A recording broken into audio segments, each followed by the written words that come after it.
হচ্ছে আরব অঞ্চলে একটা আরব অঞ্চলের নবী সে আরব অঞ্চলের ওইটা হয়েছিল। এখন হুদ আলাইহিস সালাম আদ আর সামুদ জাতি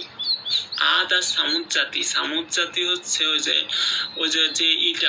যে জিনিসটা যে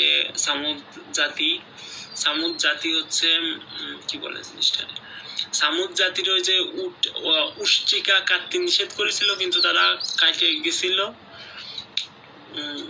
তার ওই যে সবচেয়ে হতভাগ্য ব্যক্তি উষ্ট্রি কাটতে করলো, ওই যে সূরা শামসে আছে এরকম। তারপরে তাদের উপরে হলো, তাদের উপরে আযাব হলো। এরকম আদ জাতির উপরও এরকম আল্লাহর না করার কারণে ওরকম হয়েছিল। আদ জাতির উপরও সামুদ আর হচ্ছে হুদ আলাইহিস সালাম।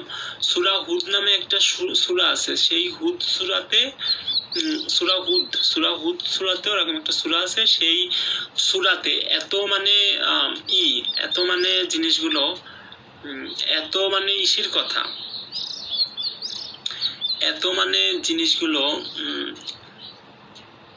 মানে এত আযাবের কাহিনী বলেছে যে মহানবী সাল্লাল্লাহু আলাইহি ওয়াসাল্লাম বলতেছে যে হাদিসে আছে যে হুদ সূরা পড়ে মহানবী সাল্লাল্লাহু আলাইহি ওয়াসাল্লাম মনে হয় যে মুহাম্মদ সাল্লাল্লাহু আলাইহি ওয়াসাল্লাম বুড়ো হয়ে গেছে। কিভাবে বুড়ো হয়ে গেল?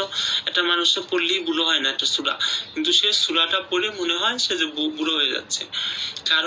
কারণ এত আযাবের কথা বলা হয়েছে যে পড়তে মনে হয় যে বুড়ো হয়ে গেছে। এরকম